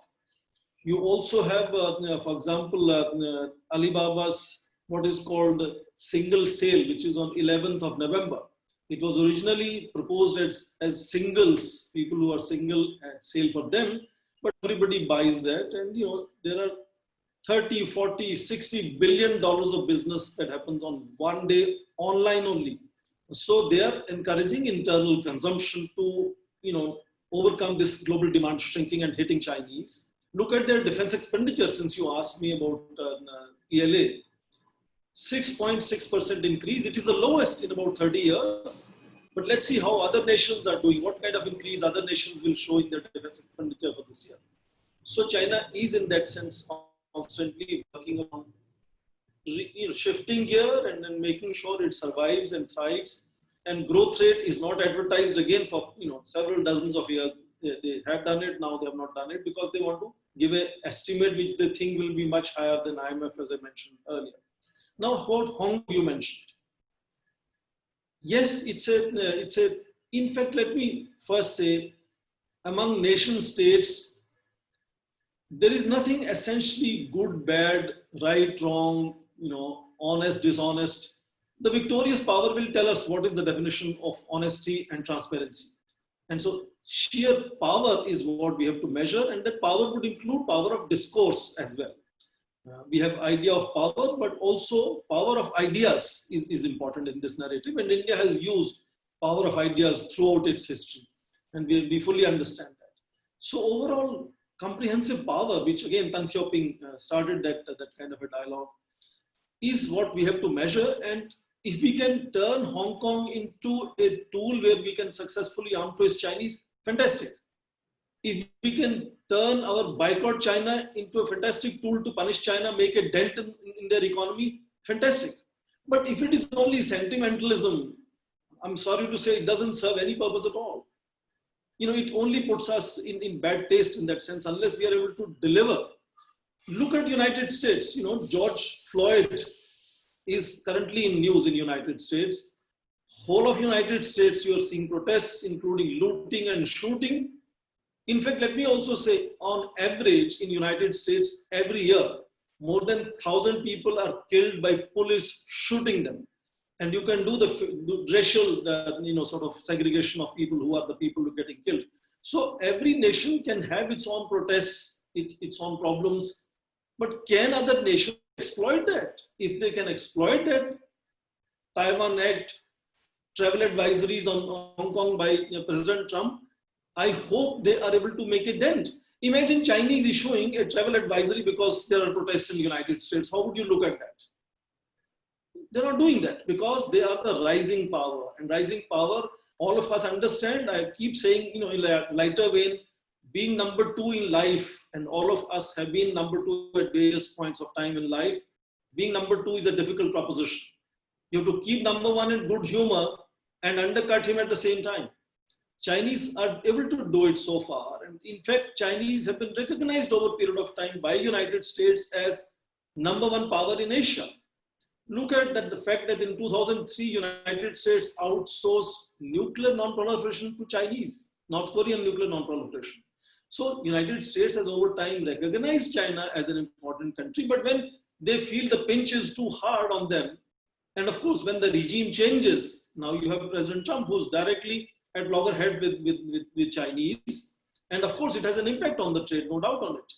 But if we can actually make an impact on China, perhaps then it makes sense to publish all these ideas of travel advisories on Hong Kong and talking about Hong Kong being under protest since June last year. So many countries have protests. I mean, which country doesn't have a protest? I don't understand that argument at all. If we can use, for example, this national security law, can we do something about it? Chinese have decided that they will make a national security law for Hong Kong. And they will make it. They will take some more time to do it. They're not in a hurry. They'll take maybe up to a year and a half to finally, sort of implement that whole idea, but they will do this. Point is, I'm repeatedly saying Chinese footprint is constantly increasing. There is absolutely no doubt on it. It is responsibility of middle powers, emerging powers, whether you call them democracies or emerging powers or middle powers. They have a stake in ensuring neither United States nor China should be able to dictate. And it so appears that we have been talking of the relative decline of United States for almost 15 years now. So a power which is being pushed to the margins, excitement, enthusiasm, and beauty, shall we say, of that power is completely different than the new kid on the block. The enthusiasm of the new kid on the block, sorry, I'm using a very, very caricatured language here. The enthusiasm of the new kid on the block is very different. It has to be. The bold warriors, for example, is a reflection. I mean, look at how United States ambassadors have handled themselves in various capital cities around the world. We don't remember that at all. Now Chinese are doing the same thing. They will maybe do worse than that. We don't know. But can we tackle that? And how can we tackle that? We are having negotiations on the border. I don't see any outcome by evening as of now. We are the one who started. India asked for that border negotiations. India has sent a lieutenant general. They are sending only major general. The border talk is happening across the LAC. I mean, what is this? These are all very symbolic in Chinese and Indian civilizational perspective. It's an asymmetry which they want us to believe. They don't want to kill our soldiers. They don't want to flare up the conflict. It's basically they want us to get used to the asymmetry which is happening between these two relations. That is where China's footprint is expanding, and that is where China is using its options, incremental expansion, where, 2 steps forward, 1 step backward. And we feel, okay, now Chinese have finally withdrawn in Galwan Valley a little bit. That's not end of it. So, and that is what they're doing in South China Sea. That's what they're doing vis-a-vis United States. That is what they're doing in Europe. Look at European countries, including G7, Italy. They are partners of Belt and Road Initiative. Chinese have created that infrastructure where large number of countries, even when they are angry with Chinese, look at which country is not angry with United States. United States Army since Second World War has made bigger mess wherever they went. But of course, they still have the great law of patenting, of university education, of leadership, and even their enemies want to send their children for training in the United States. So United States has continued with that law, and they will continue with that law for a long period of time. But what is important to understand is that with all the fault lines that we keep talking inside China, we have to look at their overall comprehensive strength. Comprehensive strength of China is increasing. Are we being pushed to the margins, or are we aligning our strategies? Are we aligning with partners in such a fashion where we can minimize the damage to us? We can make sure that we sort of either take advantage of this evolving new situation, turn our challenge into opportunities. But if we keep focusing on Chinese fault lines without doing anything about them, it only makes them angry, and that's not a good thing to happen. In diplomacy, of course, that is very important to say that you should be looking, attractive.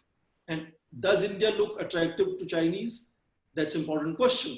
If we keep making noises which is irritating to Chinese, but those noises are not delivering on the ground in using those fault lines, bad strategy. Thank you. I should stop here. I'm talking. Thank you, Professor Singh. Ashwini ji, you want to speak? So unmute yourself and speak. Yeah.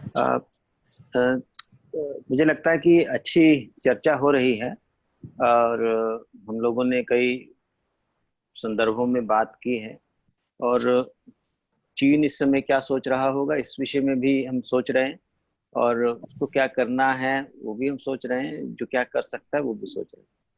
लेकिन यहाँ पर एक बात स्पष्ट होनी चाहिए कि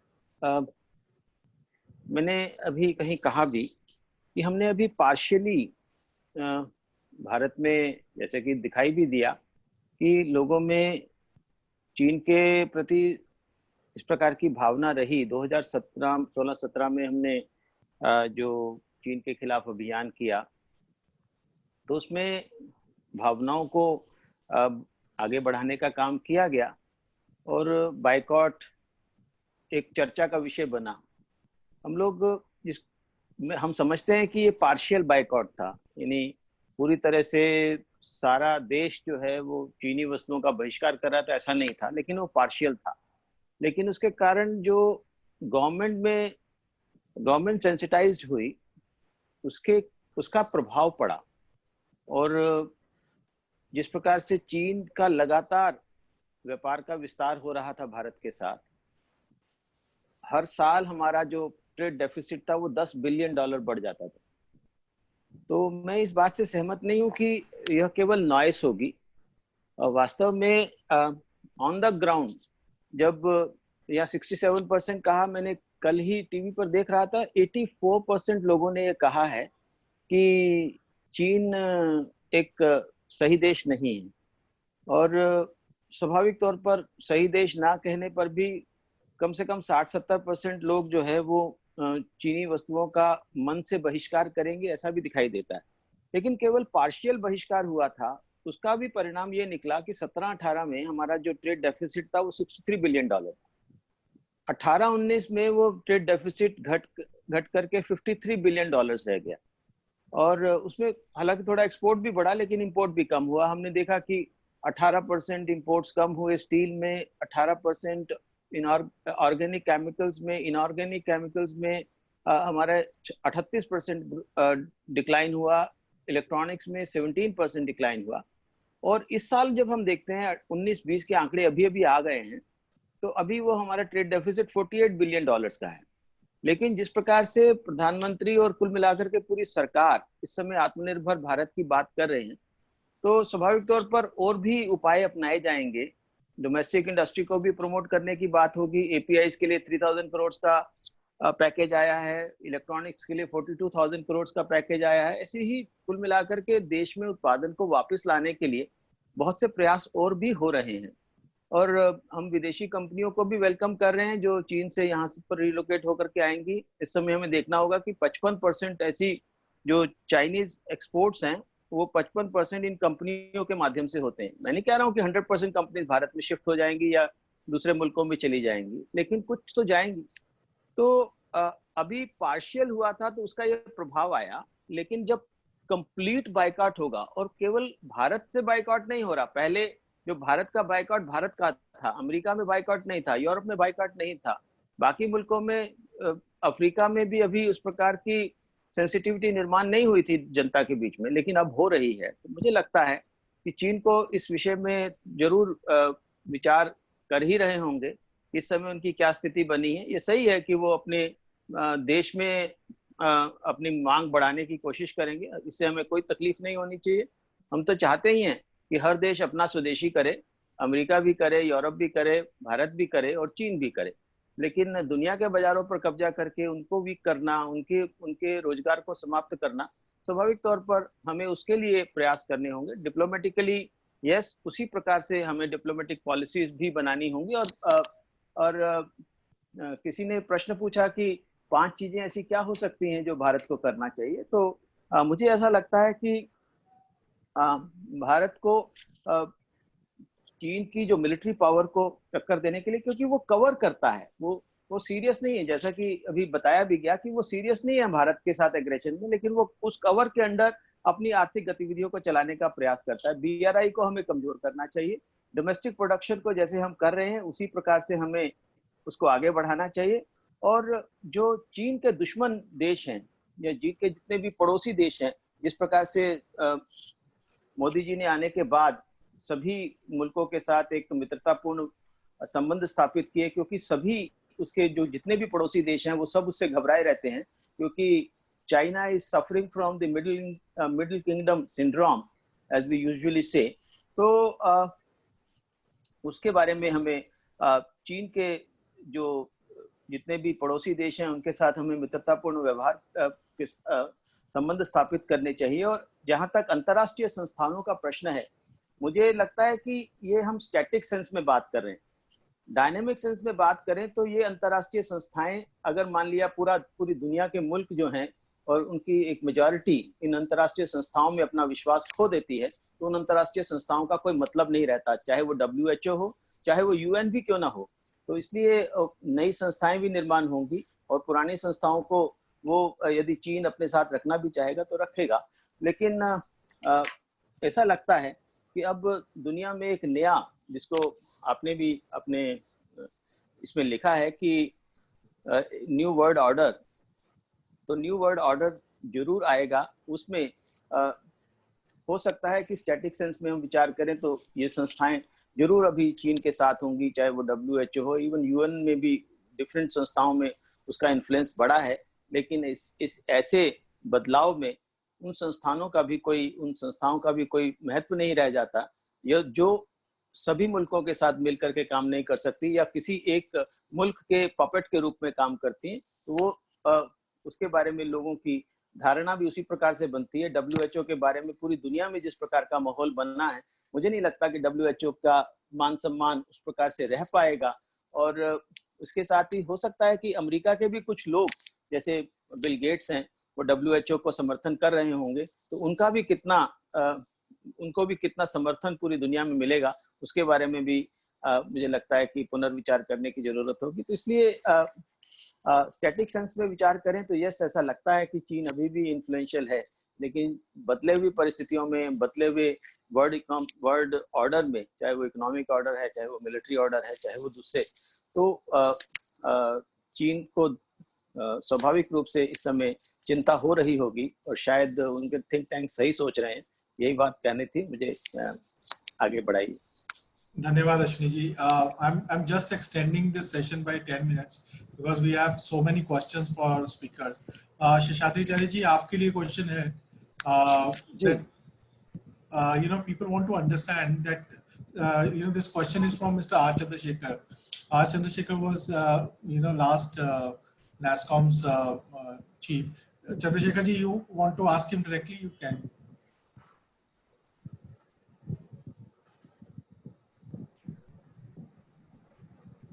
Yeah.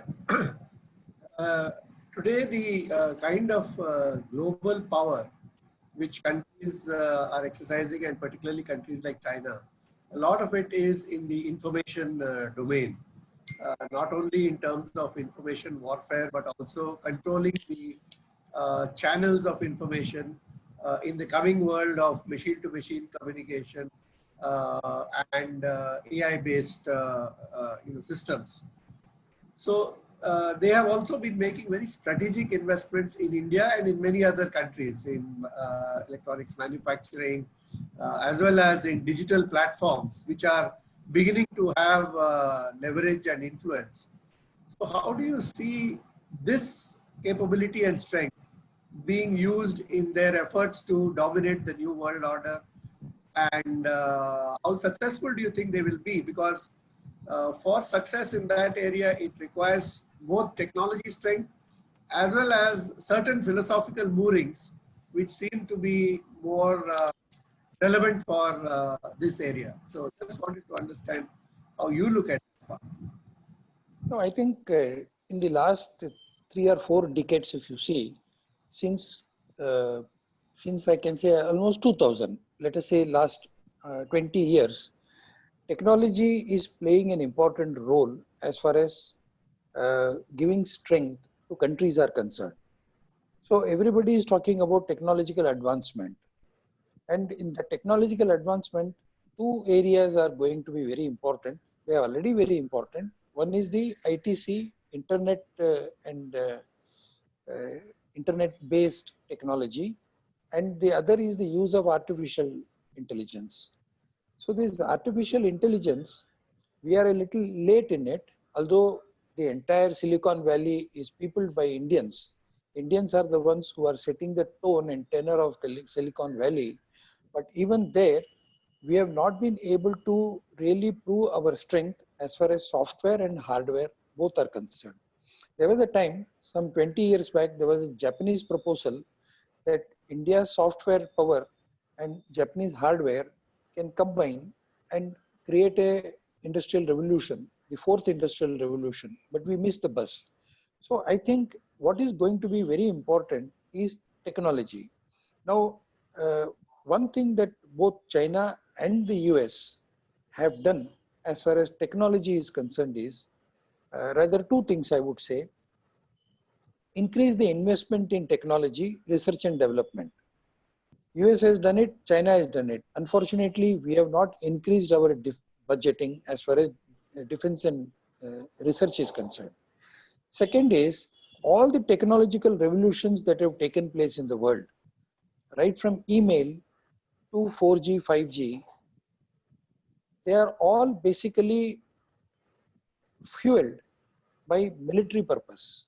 It was Pentagon which initiated the email revolution. So basically, all these revolutions have taken place in the military domain. India is probably the only country where we do not have enough funds allocated for military research. So we will have to do more as far as army research is concerned. And army research also has three aspects. One is for the army's own purpose, army, navy, air force. When I say military, it is all army, navy, and air force, all. And that fuels. We have got only one institution like DRDO, but we should have had 10 institutions in the last 20, 30, 40 years, which would think in those terms, which we have not done. I think that is where we have to do a lot of homework, even now. And all the military applications which are used specifically for military for a definite period of time is later on handed over to the civil society.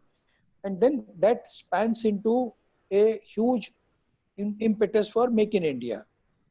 Why we lost out in Make in India is the absence of A, military research, B, research and development funding, and C, and most importantly, the research that we have to undertake has to take place in each and every university of this country. We have got more than 800 universities, but you show me one university which has produced something monumental in the last 70 years. Nothing. So that is another area where we have to see, we have to build a bridge between university and private enterprise. So these are all certain things that we will have to go into details. But of course, you have raised a very important point, and this practically the transfer of technology, we talk about transfer of technology and we want more transfer of technology, we say, but transfer of technology has got 10 steps. And the first 7 steps are we have to build our own strength. Tomorrow, if somebody is giving you technology, you cannot use the technology because you don't have the kind of wherewithal to use the technology. So what is the point in getting a technology, taking a technology, buying a technology, but not being able to use the technology? So we have to do our own homework first before we talk in terms of transfer of technology. It's a very, very vast subject, but you have really raised a very important question. Thank you. Thank you, Chariji. Now, may I ask R.K. Tyagi ji? R.K. Tyagi ji was earlier chairman of Hindustan Aeronauticals. Plus, he's at present leading an organization called Aeronautical Society of India. Tyagi ji wanted to ask a question. Tyagi ji?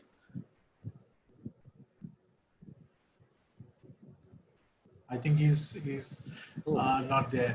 No, I just Tyagi. got you, Anilesh. But in fact, the question is to Mr. Arvind Gupta as well as to Mr. Mahajan. So what should be just 3, 4, 5 key steps which India should initiate or take over to take advantage of the emerging world order? If some light could be thrown on that. Thank you. Sir, before you take this question, there is another question from Kuldeep Ratnoji. He is heading a think tank called India Policy Foundation. Ratnoji, आप भी पूछ लीजिए. Then we will be closing the question answer session. नमस्कार. पहला तो I would say कि Chinese diplomacy, that is all about, you can say, as we have seen, it's all about influence by force or by bribing. It hasn't, you can say, succeeded much in terms of soft power. We see globally and even within the China, most of people want to shift to USA and live there. Hardly anybody is interested to shift to China and live there. So whatever Chinese influence is there, I think it's a country in a hurry, which has made too many errors, and simply focusing on dominance on smaller countries by investing some money and then you can say forcing them to sign on dotted lines, or you can say taking conflicting positions with countries like India.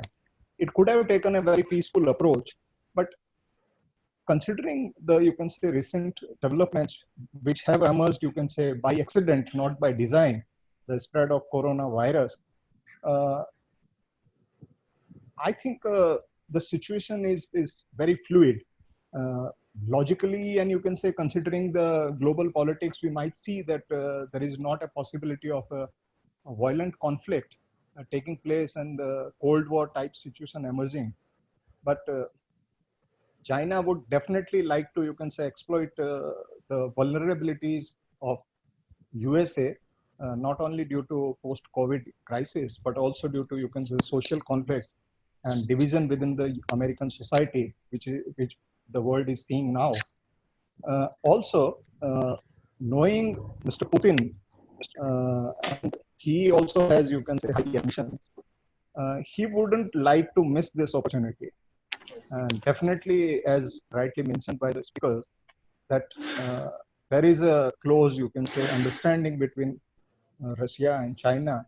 So I would like to ask Professor Swan Singh, how do we see Russia, China getting together and you can say taking a bolder stance against USA and its allies? Thank you, sir. पहले Arvind Gupta ji, you can reply to Tyagi ji's observations. Then we can proceed towards others. Basically, the same question which was asked to Ashwini ji, and Ashwini ji, I think, has replied.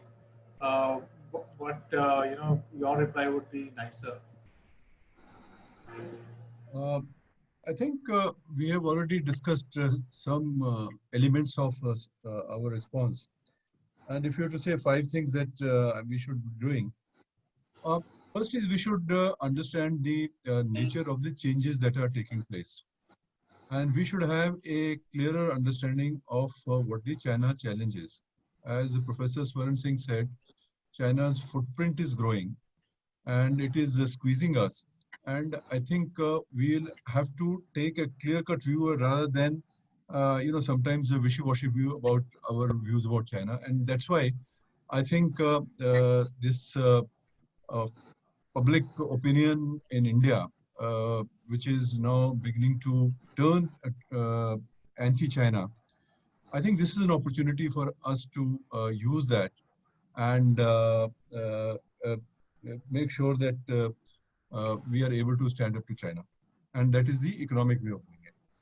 But I think the way to deal with the situation, and not just China, but the very different scenario that is building in the world, and is through this Atmanirbharta, about which Prime Minister has already spoken, and I think the people are trying to understand it. Which is the same thing that we have been talking about in many other seminars also earlier, which is that you cannot deal with the world confidently unless you have some basic internal strengths. So we, during this very phase of hyper connectivity, globalization, etc., we often, we were not mindful of our internal strengths and we let them dissipate. For instance, the brain drain that took place to the US, for instance, or to the global companies. I mean, we should have done something about it. Or the way I think our telecommunications sector opened, or the way we started importing so much of electronics, whereas all this could have been done here, and hardware, etc., to which we were paying a lot of attention perhaps in the 80s when we had this chip making factory and so on, and we didn't really do very much about that. So the technology part of it, the investment in technology, and that's a very vast subject, as Chariji said, is something that we really should be paying our attention to. Military, we should never forget that the military strength needs to be built. In fact, our defense budget is amongst now, I think it's touched a new low in terms of ratio to the GDP, and it's very low right now. But more important, I think we also have to start thinking about what should be our military doctrines. Information warfare, I mentioned a little earlier. The conflicts of today are multidimensional. For instance, a disruption of the COVID kind also impacts our military preparedness, for instance, or the way we handle it. Today, if we are in an economic crisis and we don't have the resources, obviously it will have an impact on our military preparedness also. So on the defense side, we need a lot of reform. And one of the reforms which the government is already now beginning to pay attention is the indigenization, which we seem to have, though we had this Make in India a few years ago. But frankly, we have not paid much attention to this. And there are many reasons for it. I don't want to discuss it right now because it's a very lengthy subject. But indigenization of defense production is a very important and high priority area for us. And it connects with the other issues like investment in technology or increased spending on R&D or the way our STEM education, etc., that we should improve. So it connects with many, and of course, the universities, they should be also doing high quality research, etc. So that's a totally different subject, but I think that's where we should really be focusing on. But in the end, what the COVID has really, in the last 2-3 months, what we have really learned is that within India, I mean, we can, how will we engage with the world unless we have internal confidence? If we are not able to handle our migrant crisis properly, if we have center state issues of various kinds, if we are not able to have coordination amongst the different states, I think this in the end will also show the way we deal with the rest of the world. So there's a whole lot of things that we have to do on governance issues, on improving and the reform packages that have come. We must ensure that now they are properly implemented and implemented quickly. A whole education system that requires to be overall. So there are many issues like that. So once we do this, and this is a package, there's no 5 things that we do and things will be all right. I think we are in a situation that we'll have to look at several fronts together. But the important point that I want to make is that we can do it. And China, despite its spectacular rise in the last few decades, is today also at a crossroads. How it deals with the world, how it handles the situation. And I think globalization having been disrupted is also going to impact China. China will try and build a sphere of influence for itself, but it's not going to be easy for it because of various reasons that some of which we have discussed. So this is an opportunity for us to really start thinking about it. And here, that's where diplomacy also comes in. I think we'll have to, if we have a clear idea about China challenge, then people who are facing similar China challenge, I think we'll have to start talking to them. It doesn't mean that we enter into alliances, but also it means that our partnerships that we have been talking about, things like Quad, for instance, they mean something. And these are not just statements to be issued after a summit. For instance, if today Quad, if we could develop it and develop the security dimension of it and also the economic dimension of it and deliver and take the China challenge head on, I think this will have an impact on China. So these are, I think, some of the issues, things that. Thank you. And Tyagiji, your 5 points to Ashwini ji has already answered. So I am moving towards Swaran Singh ji. I'll just make a brief observation. I think why actually time निकल रहा है. आप तो घर के आदमी हो, आपको रिक्वेस्ट कर सकते हैं.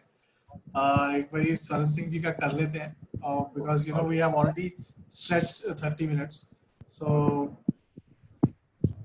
Tyagiji, sorry. नहीं, अनिलेश जी, हम दोनों आधा समय बांट लेंगे. आप इनको कहने दीजिए इनकी बात. I will be very short when I speak. So आप बोल लीजिए, मैं फिर त्यागी जी को रिक्वेस्ट कर लेता हूँ. No, it's fine. Please continue. Thank you. Thank you. I think I am so happy that Dr. Arvind Gupta has kind of given a very excellent rounded picture of what needs to be done. I actually endorse every word that Dr. Gupta just now said. I would have said few of those things myself, but he said it beautifully. So I think that I did not repeat. Question to me by Kuldeep ji was whether China and Russia can come together and do something, in ensuring certain restraint on United States, if I got him right. Russia, again, if you look at the economic prowess, is now the third largest country infected, is in enormous trouble. There are debates about post-Putin leadership of Russia. With its roughly $1.8 trillion of economy, one-tenth, not exactly one-tenth, but six times, one-sixth or so of that of China. So China would treat it now more like a junior partner rather than as an equal partner. Russia depends on China increasingly, and you see Putin lining up every time Belt and Road Initiative summit takes place there. So, it's not going to be an equal relationship. It's again a very asymmetric relationship. Yes, I agree with what you said. Indeed, Russia, China, India have constantly on various issues expressed themselves at enormous variance vis-a-vis United States. And it could be issue of Iran, for example, or sanctions on other countries. So that has already happened, but that has a limited impact on United States, particularly now with President Trump in office. And he's likely to get another term very soon, I assume. And the very last point I think I also wanted to make is that India very clearly has followed something called multi-alignment policy. Policy of from non-alignment to now multi-alignment. That means building as many partnerships with as many countries as possible. So India has so far managed to, shall we say, do the balancing act between participating in Quad, but saying we want to invite China into Quad, work with Russia, China, India, and of course, inch every day closer to United States as a defense partner. So we have managed that very, very, very fine so far. In fact, Middle East is a great example where countries that don't talk to each other are all friendly to India today. So multi-alignment has delivered so far, but increasingly, the maneuvering space is shrinking for us. So the intensity of contestation between China and the United States is really moving in a direction where India's maneuvering space is shrinking. So in that sense, we have to build our leverages, for example, by making competitive products. I'm sure so many imports of China that we do can be produced locally, including APIs, mention was made, that we used to do them domestically. So instead of having a negative campaign of boycott, let's encourage our industries where a lot of things can be locally produced and have a positive campaign of identifying commodities that we buy from Chinese as something that can be produced much better in our own country. And I think that is where the slogan of Atmanirbharta, vocal the local, is a timely initiative, I think. And we need to really take advantage of that opportunity and then make sure that we do a positive campaign and strengthen India and play a much larger role using our strengths. And I think some of it is happening, but as Dr. Gupta said, that lot is still desired. And I think the work is still in the making for us. And in that sense, we have to be really aware and make sure we maximize advantages and don't just sort of create more troubles for ourselves, which can be avoided. Thank you very much. I was honored to be part of this discussion today. Thank you. Thank you, sir. Thank you very much. Now may I request Bipin to wind up the discussion and propose vote of thanks. Thank you, Anilesh. It's been one of the most scintillating and fascinating discussions I've ever attended as far as China is concerned, considering that we are thinking about the future and what lies ahead with regard to the new world order that we are all seeing that it's emerging. And we know what's going to happen, or rather we can easily guess what's going to happen at this point of time. There are a lot of ominous signs that we see at this point of time as to what is happening the world over in terms of both economic and military conflict. The economic relations is a misnomer. It's actually economic conflict that really happens the world over. That's the new geopolitics that we see.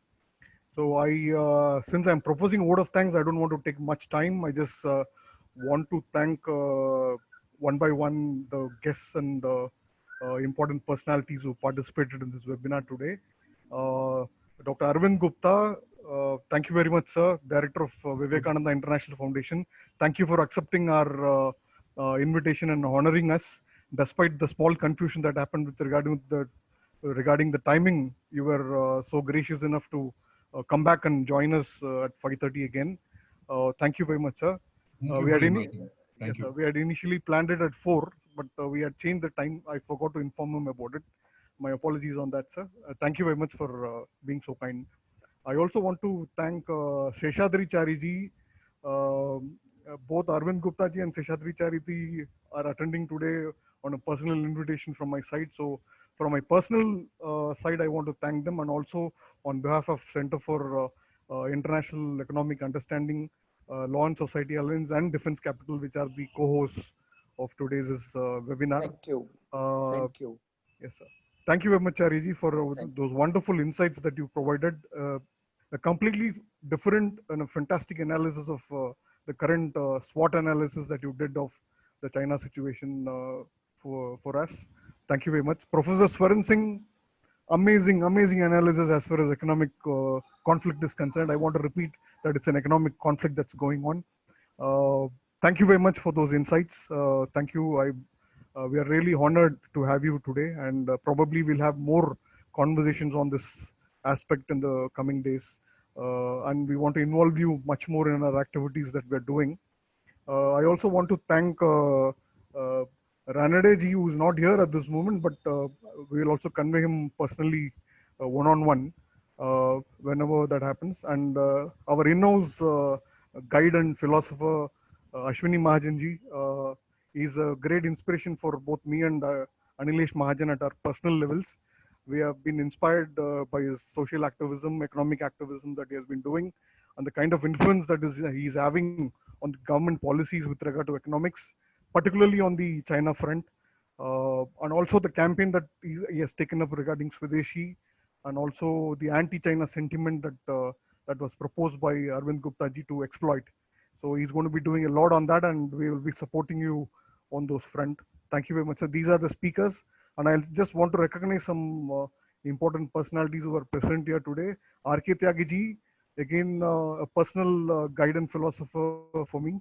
I have known him for decades now, and we have worked together on certain aspects of indigenous defense production projects that HAL had been pursuing. So I fondly remember those days with him and thank him for participating. Being a participant, rather, he has all qualities and qualifications to be on a panel of speakers. So I thank him for his humility and for being kind with us. I also want to thank Chandrasekhar ji, who is here. He posed a fantastic question with regard to technology aspects of the China challenge. Thank you very much, sir. And I've already want to mention two more important people who are closely connected with our organizations. One is Aditya Malik, who is the co-founder of Center for International Economic Understanding, and Advocate H. Vaidyanathan from Mumbai, who is the co-founder of Law and Society Alliance, who are the co-hosts. I want to thank all the participants who remained with us. We will be preparing a report on this particular discussion, and we'll be very happy to share it with all the participants here today. And we hope and we expect that we will be working together on this aspect in the coming days. I ask all your request all your indulgence in this effort. Thank you very much, sir. With this, we today end our webinar. If I can add one more aspect. So tomorrow we are having a closed door discussion on defense production and how to create more space for indigenous players.